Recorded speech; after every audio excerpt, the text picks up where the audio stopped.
안녕하십니까 여러분. 빛나는 책엄마 작가 곽경빈입니다. 오늘 제가 소개해드릴 책은 하마터면 서울대 갈 뻔했다. 작가 성현 친구의 책입니다. 아직 저보다 좀 어리니까 작가님 이름을 조금 편하게 불러도 양해해 주시면 좋겠습니다.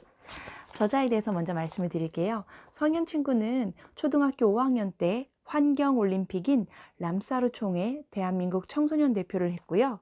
6학년 때는 세계 호수회의에 초청을 받아서 중국 우한을 다녀온 이력이 있습니다.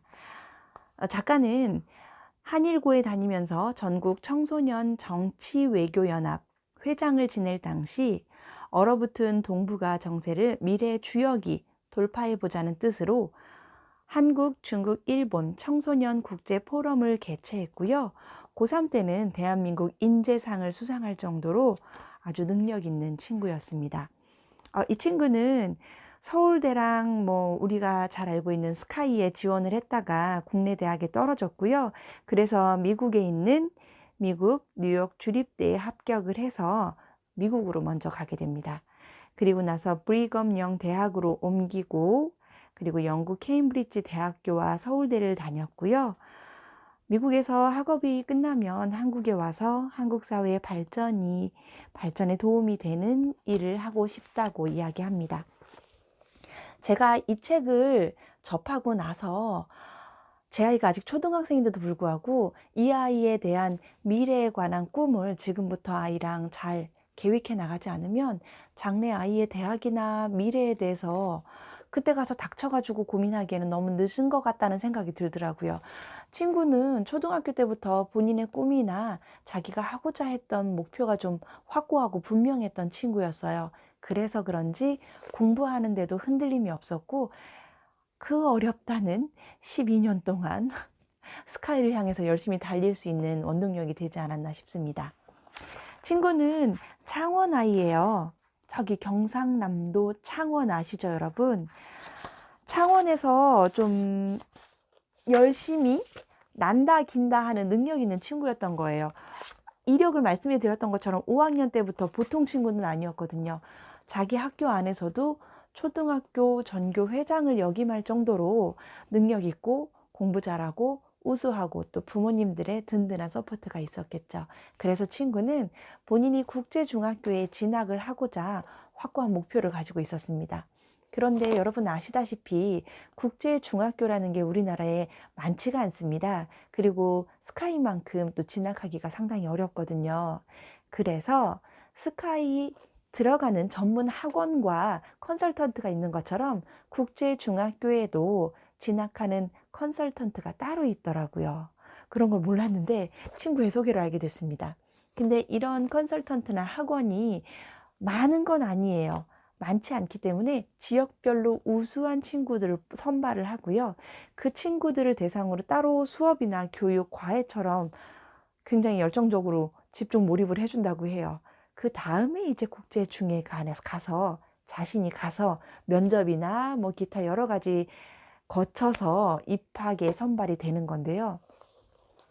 그 어려운 과정을 이 초등학생이 겪어나갑니다. 창원에서 국제중에 갈 수 있는 친구로 뽑혔어요. 서울까지 갔죠. 그러니까 그 자기가 원했던 국제중에 가기 위해서 얼마나 노력을 했냐면요. 우리 초등학교 때 이제 마지막 수학여행을 화끈하게 즐기자 이런 마인드가 많잖아요. 그것도 포기해요. 안 가는 건 아니지만 수학여행 가서까지도 이제 공부를 하는 거죠. 국제중에 가기 위해서. 그러니까 친구들이 봤을 때는 안 좋은 시선으로 볼 수 있잖아요. 왜 놀러 와갖고 공부하는 친구들 재수없어 막 이렇게 보는 것처럼 자신은 국제중을 위해서 최선을 다했던 거예요. 그래서 창원의 대표로 서울까지 가서 수업하고 과외받고 열심히 다 했는데 떨어집니다. 인생 첫 번째 쓴맛을 보게 되는데요. 국제중에 떨어진 다음에 이 친구는 포기하지 않아요. 열심히 공부해서 한일고를 다니게 되죠. 한일고에 다니면서도 친구는 스카이를 향한 목표를 위해서 열심히 공부에 매진하고 있었습니다. 그러던 고2 때 큰 사건을 경험하게 되는데요. 그때도 마찬가지로 공부에 굉장히 열심히 하고 있었던 중간고사 기간이었어요. 뉴스랑 사람들이 굉장히 시끄럽고 좀 어수선한 분위기였는데도 불구하고 일단은 중간고사가 코앞에 있으니까 공부에 일단 모든 걸 끊고 나서 시험 위주로 집중을 했던 거예요. 시험이 끝나고 나서 친구가 그 사건을 알게 되는데요. 세월호 사건을 겪게 된 거죠. 그러면서 굉장히 마음에 상처를 입었습니다. 나와 같은 친구들이 이런 사건으로 목숨을 잃고 이런 어려운 상황에 빠져 있는데 내가 공부만 열심히 하고 서울대 나오면 뭐해 하면서 생각의 전환을 갖게 되는 거예요.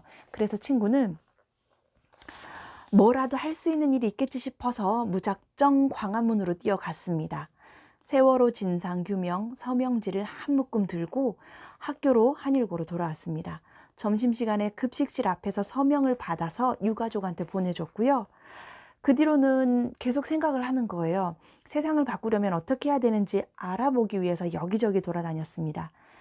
본인이 마음이 가는 곳은 뭐든지 덤볐고요. 강연도 찾아다니고 여러 분야의 전문가를 만나서 인터뷰를 하기도 하고 달동네도 가고 집회 현장에도 찾아가 보게 됩니다. 그렇게 생활을 하던 중에 2014년 사드, 센카쿠 열도 문제 등으로 한중일이 굉장히 시끄러운 문제들이 많이 있었을 때였어요. 우리 바로 옆집이나 옆집이라고 생각하실 수 있잖아요. 위에 중국, 밑에 일본, 그리고 대한민국 우리가. 그래서 이 친구가 이런 한중일의 관계에 대해서, 갈등에 대해서 알아보던 친구는 150년간 4번이나 전쟁을 치르면서 심하게 악화된 독일과 프랑스의 관계 회복에 서로가 다 같이 만들어낸 공동 역사 교과서가 큰 역할을 했고요. 그 아이디어를 프랑스와 독일의 청소년들이 모여있던 자리에서 나왔다는 걸 알게 된 거죠. 그래서 친구가 힌트를 얻었습니다. 그렇다면 한중일의 미래에 관한 이야기를 우리 주인공들인 한중일 청소년들이 모여서 하면 어떨까? 그리고 이 나라의 미래를 이끌어갈 청소년들을 모아서 민감한 사안과 관련해서 생각을 나누고 서로가 이해하면서 평화를 도모하는 자리를 만들어 보고 싶다. 이 친구가 그래서 한중일 청소년 국제 포럼을 개최하고요. 3학년 때는 대한민국 인재상을 수상하기도 하죠. 이렇게 열심히 공부하고요. 자신의 꿈을 확고하게 붙잡고서 명확한 꿈을 위해서 달려나갔던 친구가 서울대에 떨어집니다. 아휴, 국제중에 이어서 서울대에도 또 떨어지게 되죠. 포기하지 않습니다. 그래서 친구는 미국의 뉴욕 주립대학을 가게 되죠. 전화위복이란 게 이런 상황에 쓰이는 얘기가 아닌가 싶어요.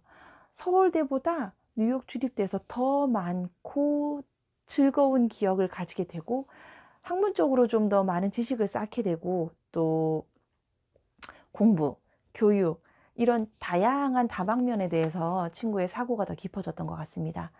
또 이제 그 나이가 되면 20살이 넘어서 한국을 떠나고 부모의 품을 떠나서 외국에서 유학을 하다 보면 철이 들겠죠. 그래서 학비를 절약해 드리려고 그 친구는 다음으로 브리검영 대학으로 옮기거든요. 그 이후에 또 거기서 열심히 공부하고 교수님들 추천도 받아서 캠브리지 대학으로 가요. 캠브리지 대학에서 좋은 걸 많이 배우다 보면서 이 친구가 또 미련이 계속 남는 거예요. 서울대에서 공부 한번 해보고 싶은데 본인이 고등학교 때 그렇게 열심히 했는데도 자기를 허락해주지 않았던 서울대가 케임브리지 대학에서 교환학생으로 서울대를 갈 수 있게 됩니다. 드디어 교환학생으로 서울대에 입성한 작가는 서울대 교육에 대해서 많이 실망을 하게 되는데요. 고등학교 때 수업 방식과 서울대 공부 스타일, 수업하는 그런 스타일이 크게 변화가 없었던 거예요. 이미 선진국에서 좋은 대학의 영향을 많이 받았던 친구로서는 한국의 교육에 대해서 많은 실망을 하고 개선이 필요하다고 절실하게 느끼면서 우리에게 많이 어필을 하고 있습니다. 제가 이 책을 좋아했던 이유는요. 처음에 말씀드렸던 것처럼 그리고 앞으로 제 아이를 키워가면서 중학교, 고등학교, 대학교의 전형이 어떻게 바뀌는지, 미래에 어떻게 바뀌어 나갈 건지에 대한 이야기도 충실하게 해주고 있고요. 그에 맞춰서 내가 어떤 계획을 가지고 아이를 케어해야 될지 조언을 많이 받았어요. 예를 들면 저는 외고를 나왔기 때문에 저희 아이가 외고를 가면 대학 가기가 수월하지 않을까 이런 기대감을 좀 가지고 있었거든요. 그래서 은근히 우리 아이한테 영어, 중국어를 지금부터 하고 있는데